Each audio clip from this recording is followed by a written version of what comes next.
రాష్ట్రంలో కొత్తగా గ్రామ పంచాయతీ సర్పంచులుగా ఎన్నికైనటువంటి పురుషులకు మరియు మహిళలకు హృదయపూర్వక శుభాకాంక్షలు. నేను రవీందర్ రావు. మీరు చూస్తున్నారు ఎస్హెచ్ ఆన్లైన్ యూట్యూబ్ ఛానల్. ఈ ఛానల్ ద్వారా కంటిన్యూస్గా గ్రామ సర్పంచులకు కావలసినటువంటి రకరకాలైనటువంటి అంశాలపైన అవగాహన కల్పించడము లేదా విషయాన్ని అందించడం అనేటువంటి ఉద్దేశంతో ప్రారంభించడం జరిగింది.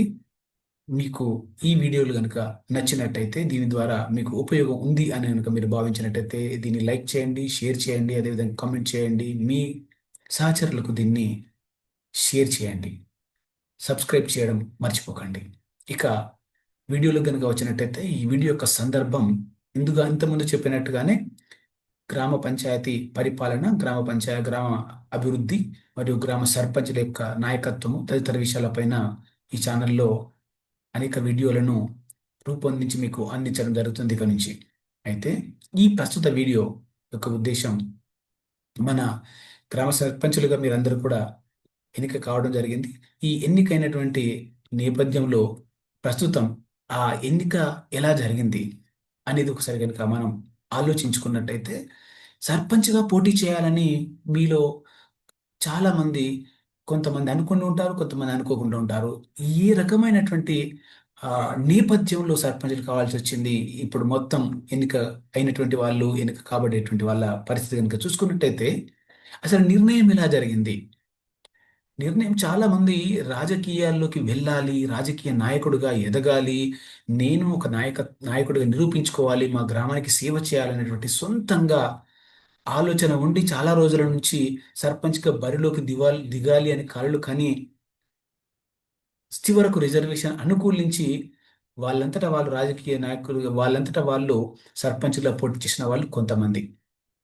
ఇంకా కొంతమంది తమ అనుచరుల యొక్క ప్రోత్సాహం, అనుకోకుండా రిజర్వేషన్ ఆ, వచ్చింది. ఆ రిజర్వేషన్లో మరి నువ్వైతే బాగుంటుంది, నువ్వు బాగా మాట్లాడగలుగుతావు, లేదా నువ్వు బాగా అందరికీ పరిచయమైనటువంటి వ్యక్తివి, నీకు చేయగలిగే దమ్ముంది, సత్తా ఉంది, నువ్వు చేస్తే బాగుంటుంది అనేటువంటి మిత్రులు కావచ్చు, బంధువులు కావచ్చు, లేదా బాగా తెలిసినటువంటి వ్యక్తులు కావచ్చు, ఒత్తిడి చేయడం లేదా ప్రోత్సహించడం లేదా ఒత్తిడి చేయడం ద్వారా కొంతమంది అప్పటికప్పుడు ఈ సర్పంచ్ ఎన్నికల్లో పోటీ చేసిన పరిస్థితి వచ్చి ఉండొచ్చు.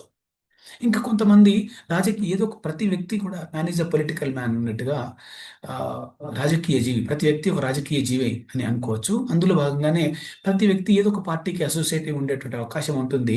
మరి ఆ క్రమంలో ఆ గ్రామంలో ఆ, మీకున్నటువంటి క్రెడిబిలిటీ కావచ్చు, మీరైతే మీకున్న సామాజిక నేపథ్యం కావచ్చు, మీకున్నటువంటి రకరకాల నేపథ్యాలను చూసిన తర్వాత మీ గ్రామంలో మీరైతే తమ పార్టీ బయటపడే అవకాశం ఉంటుంది, లేదా గెలిచే అవకాశం ఉంటుంది, పార్టీ బలపడే అవకాశం ఉంటుంది అనేటువంటి ఆలోచనతో మీ మీరు మీరు గెలిచినటువంటి పార్టీ మీకు అవకాశం ఇచ్చి మిమ్మల్ని బరిలో దిగమని చెప్పడం వల్ల కూడా, పార్టీ ఆదేశాల వల్ల కూడా కొంతమంది సర్పంచ్గా పోటీ చేసి ఉండొచ్చు.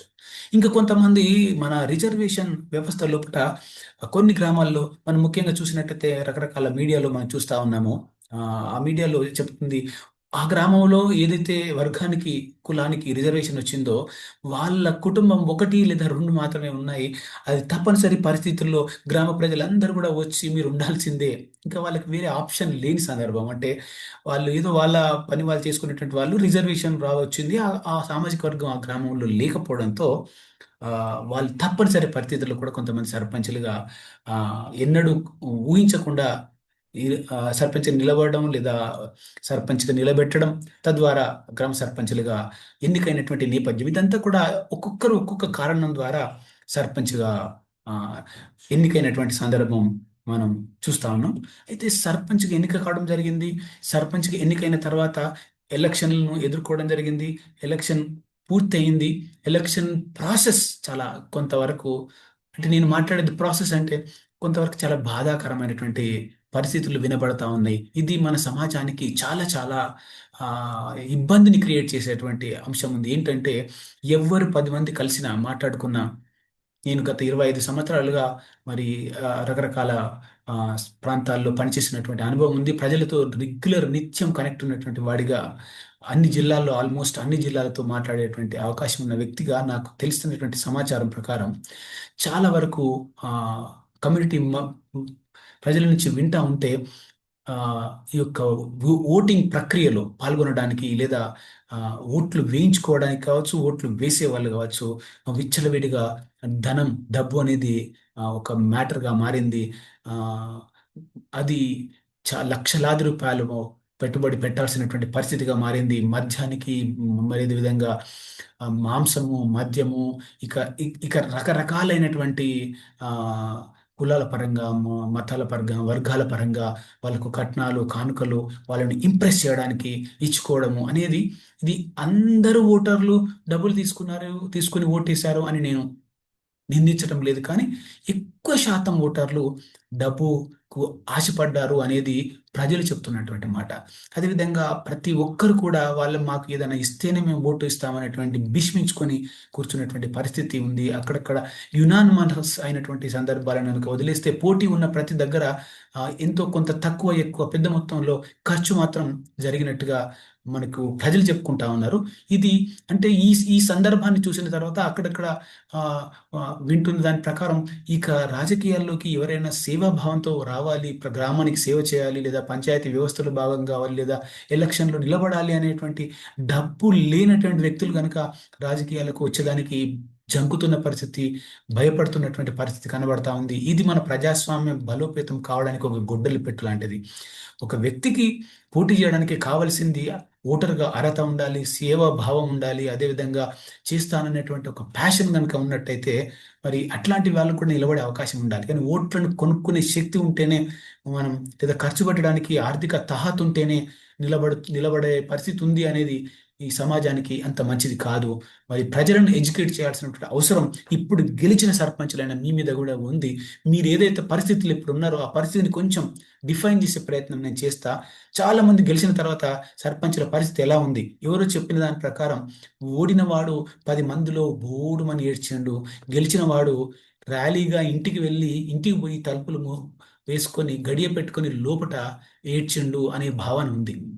ఎందుకంటే కొంతమంది ఆర్థికంగా బాగా ఉన్న వాళ్ళు, ప్రిపేర్ అయిన వాళ్ళు, నేను తప్పనిసరి రకరకాల ఆదాయ మార్గాలు ఉండి నేను ఇంత ఖర్చు పెడతాను అనుకొని ఖర్చు పెట్టినటువంటి వాళ్ళు బహుశా ఏడవడం లేదు కాదు. కానీ మిగతా మెజారిటీ అక్కడ ఇక్కడ అప్పులు తెచ్చిపెట్టిన వాళ్ళు, రకరకాల ఆ, ఇబ్బందులు, ఆస్తులు తిగనమ్ముకున్నటువంటి వాళ్ళు ఎవరైతే ఉన్నారో వాళ్ళు నిజంగా గెలిచిన విజేతలైనప్పటికీ కూడా ఆర్థికంగా చాలా ఇబ్బందులు ఉన్నాయి.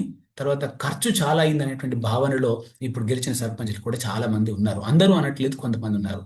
అదేవిధంగా ఊహించిన దానికంటే ఎక్కువ ఖర్చు. ఒక్కసారి ముగ్గులోకి దిగే వరకు ఒకటి, ముగ్గులో దిగిన తర్వాత మరొకటి అన్నట్టు ఏం కాదు మేము చూసుకుంటాం, మేము చేస్తామని చెప్పి చాలా మంది ప్రోత్సహించిన వ్యక్తులు ముందుకు నెట్టిన తర్వాత ఇక రోజు రోజు ఎలక్షన్ దగ్గర పడుతున్న కొద్దీ రకరకాల పేర్ల మీద ఖర్చు పెట్టించినట్టుగా ఈవెన్ గెలిచిన సర్పంచులే షేర్ చేస్తున్నటువంటి పరిస్థితి. ఇంకా అడుగు ముందుకు వేయాల్సింది తప్ప దాంట్లో వెనక్కిపోయే అవకాశమే ఇవ్వలేదు. ఆ విధంగా అనుకున్న ఖర్చు తడిసి మోపెడైంది, అదొక భారంగా ఉంది అనేటువంటి ఆలోచన. తర్వాత మన గ్రామ ప్రజలు ఇంత దుర్మార్గంగా డబ్బు కోసం పనిచేస్తారా అనేది ఒక ఒక రకమైనటువంటి ప్రజలపైన కోపము, అదేవిధంగా విసుగు. డబ్బు తీసుకున్న వాళ్ళు కూడా ఓటేయలేదు అనేటువంటి కొంత వాళ్ళకున్న రిపోర్ట్ ప్రకారం, అంటే జనాలపైన ఒకటి డబ్బు బాగా ఖర్చు అయిందనేది, రెండోది జనాలపైన ఒక కోపము, జనాలపైన ఒక విసుగు కూడా గెలిచిన సర్పంచుల్లో ఉంది. కాకపోతే దాన్ని ప్రదర్శించడం అనేది సమంజసం కాదు అని పాపం ప్రదర్శించట్లేదు. బట్ వాస్తవం ఇది. ఇక మూడోది, మరి పెట్టినటువంటి ఖర్చును ఎలా పూడ్చుకోవాలి, ఆదాయ మార్గాలు ఎలా ఉన్నాయి. ఎందుకంటే ఇవాళ ఇచ్చిన వాళ్ళు ఇవ్వాలి కాకపోతే రేపు, రేపు కాకపోతే 2 నెలలు, 2 నెలలు కాకపోతే 6 నెలలకి వాళ్ళకి డబ్బులు ఇవ్వాలి. మరి ఇవ్వాలంటే ఈ లక్షలాది రూపాయలు తెచ్చినటువంటి డబ్బును ఎలా పూడ్చుకోవాలి, దానికి ఆదాయ మార్గాలు ఏమున్నాయి అనే ఒక డైలమాలో ఆ, ఇప్పుడు ఆలోచిస్తున్నటువంటి పరిస్థితి. అదేవిధంగా గ్రామంలో మరి ఏం పనులు చేయగలం, మరి ఎన్నికల్లో నిల్చున్నప్పుడు చాలా మాటలు చెప్పాం. దానికి నిధులు ఎక్కడి నుంచి వస్తాయి, ఏ పని చేయాలి, ఎప్పుడు చేయాలి, ఎక్కడ చేయాలి, ఎవరు దానికి సహకరిస్తారు, అది అవుతుందా అవ్వదా, ఆ, డబ్బులు ఏ ఏ పథకం నుంచి మనకు వస్తాయో అవగాహన లేని పరిస్థితి. దీనికోసం ఏదైనా ఆ, ఆ, ఎవరైనా హెల్ప్ చేస్తారా ఎట్లా అనేటువంటి ఒక సంశయంలో కొంతమంది సర్పంచులు, ఇంకా వాళ్ళ మెంటల్ స్టేటస్ ఈ విధంగా ఉంది. ఏం పని చేయాలి, ఎట్లా, ఎప్పుడు చేయాలి, ఎలా చేయాలి అనేది. తర్వాత నిన్నటి దాకా ఒక లెక్క, ఇప్పటి నుంచి ఒక లెక్క అన్నట్టు.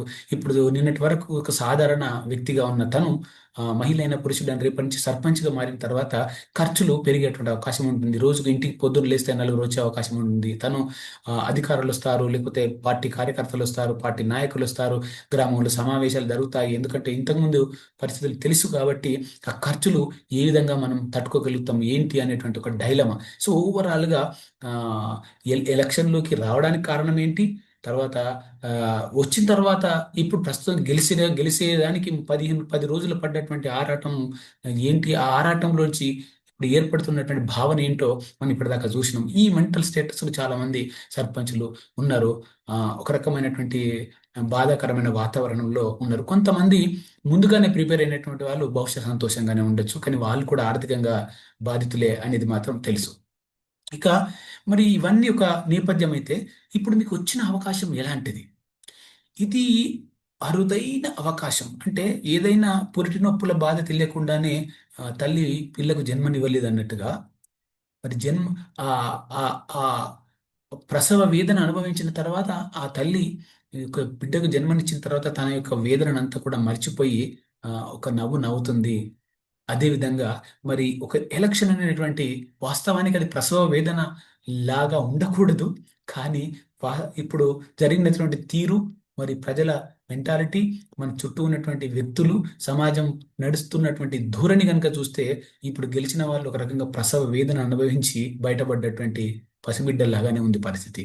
సో కానీ ఖచ్చితంగా ఇది మీకు అరుదైన అవకాశం. ఈ అవకాశం ఎలాంటిది? అరుదైన, అద్భుతమైన, గొప్ప అవకాశం మీకు వచ్చింది. ఇది ఏ ఆఫ్టర్ ఆల్ సర్పంచ్ అని కొంతమంది అంటారు. ఇది చాలా చాలా తప్పు. అవగాహన లేని వ్యక్తులు మాట్లాడే మాట అది. అరుదైన అవకాశం, ఇది అద్భుతమైనటువంటి అవకాశం. ఇది నీకు మాత్రమే మీ గ్రామంలో వచ్చింది.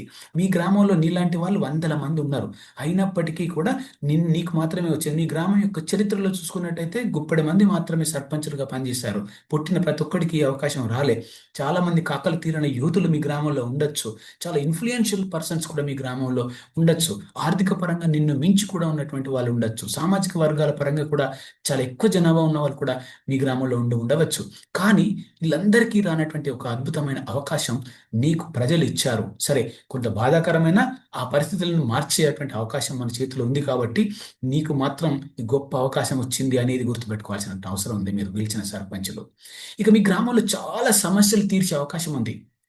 ఇప్పుడు మీ దగ్గర తాళం చెయ్యి ఉంది. ఆ గ్రామం అభివృద్ధి అనేటువంటి ఒక తాళం చెయ్యి మీ చేతికి ప్రజలందరూ ఇచ్చారు.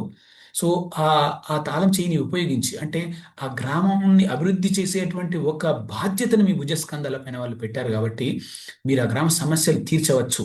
తర్వాత గ్రామానికి ఒక మంచి పేరు తీసుకురావచ్చు. ఒక గంగాదేవిపల్లికి ఒక మంచి పేరు ఎట్లయితే వచ్చిందో, సో ఆ విధంగా ఒక అంకాపూర్కి ఎట్లయితే ఒక మంచి పేరు వచ్చిందో, షామీర్ ఎట్లయితే మంచి పేరు వచ్చిందో, ఇలా మనం గత 20 సంవత్సరాలుగా చూసుకున్నట్టయితే మన మన రాష్ట్రంలో అనేక అవార్డులు వచ్చినాయి. జాతీయ స్థాయి అవార్డులు రావడం జరిగింది. అదేవిధంగా రాష్ట్ర స్థాయి అవార్డులు రావడం జరిగింది. ఇదంతా కూడా మీలాగా సర్పంచ్ ఎన్నికైనటువంటి వాళ్ళు నిస్వార్థంగా పనిచేయడం ద్వారా, వాళ్ళు ఒక గొప్ప నాయకులుగా ఎదగాలనే ఆలోచన ద్వారా, గ్రామాన్ని అభివృద్ధి చేసుకోవాలని అంకిత భావంతో పనిచేయడం ద్వారా గ్రామానికి మంచి పేరు తీసుకొచ్చి రావడం జరిగింది.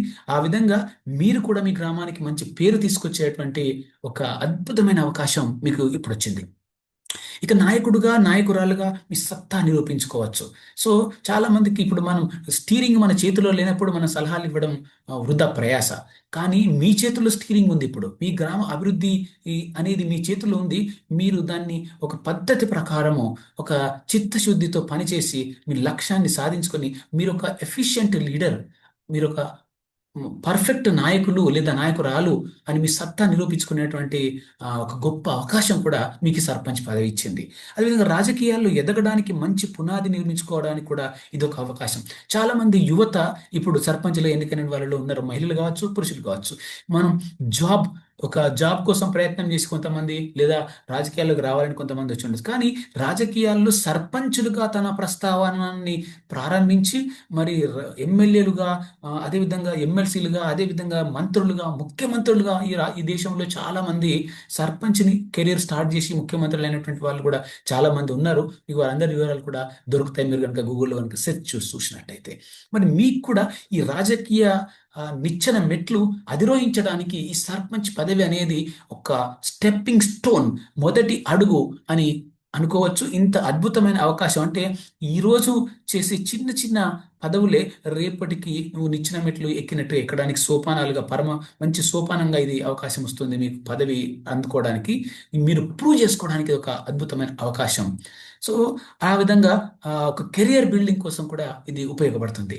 ఇక నిన్ను చూసి నీ కుటుంబం, నీ గ్రామం గర్వపడేటట్టు మీరు చేయవచ్చు. ఈ సర్పంచ్ పదవితోటి నిన్నటి వరకు మీకున్నటువంటి పేరు ఒకటి, ఒక వ్యక్తిగా మీకుంది, ఒక వర్గానికి నాయకుడిగా ఉంది. కానీ వాళ్ళ అన్ని వర్గాలకు, గ్రామంలో సమస్త ప్రజలకు, అన్ని కులాలకు, అన్ని మతాలకు, స్త్రీలకు, పురుషులకు, వృద్ధులకు, అందరికీ గ్రామంలో you are the first person. కాబట్టి నీ కుటుంబం నిన్ను చూసి గర్వపడేటట్టుగా, అదేవిధంగా గ్రామం కూడా గర్వపడేటట్టుగా మీరు చేయవచ్చు. సరే, గెలిచిన అవకాశం ఎలా వచ్చింది, వచ్చిన తర్వాత ఎలక్షన్ ఎలా జరిగింది, ఎలక్షన్ లోపల ఇంత కొంత బాధాకరం సంఘటనలు జరిగినప్పటికీ మొత్తానికి మీరు బయటపడడం జరిగింది. ఆ భయం నుంచి బయటపడ్డారు. ఆ బయటపడ్డ తర్వాత మీకు వచ్చిన అవకాశం ఎంత గొప్పది అనేది మీరు అర్థం చేసుకోవాల్సిన అవసరం ఉంది. అంటే ఒక పవర్ మన చేతికి వచ్చినప్పుడు ఆ పవర్కు ఉండేటువంటి విలువ మనకు తెలియలేదు అనుకోండి. ఒక బాధ్యత మన భుజస్కంధాల మీద వేసినప్పుడు ఆ బాధ్యత ఎంత గొప్పది అనేది మనకు తెలియకపోతే దాని సమయం వృధా అయిపోతుంది, కాలం గడిచిపోతుంది, తర్వాత తిరిగి చూసుకుంటే ఏముండదు. కాబట్టి మీకు అల్టిమేట్గా అద్భుతమైన ఒక అవకాశం వచ్చింది అనేది మాత్రం నిర్వివాదమైనటువంటి అంశం, నిస్సందేహమైనటువంటి అంశం. మరి ఈ ఈ వచ్చిన అద్భుత అవకాశాన్ని ఉపయోగించుకొని మీరు ఇక్కడ మాట్లాడుకున్న అంశాలను మీరు చేసి చూపాలంటే, మీరు ఒక నాయకుడిగా సత్తా చూపాలన్నా, గ్రామానికి మంచి పేరు తేవాలన్నా, గ్రామ సమస్యలు పరిష్కరించాలన్నా, అదేవిధంగా మీ గ్రామం, నువ్వు రాజకీయ నాయకుడిగా ఒక పై మెట్టుకు ఎదగాలన్నా, నీ కుటుంబం నిన్ను చూసి గర్వపడాలన్నా, నువ్వు గ్రామమే నిన్ను చూసి గర్వపడేటట్టు కావాలన్నా కొన్ని తప్పులు మీరు చేయకూడదు.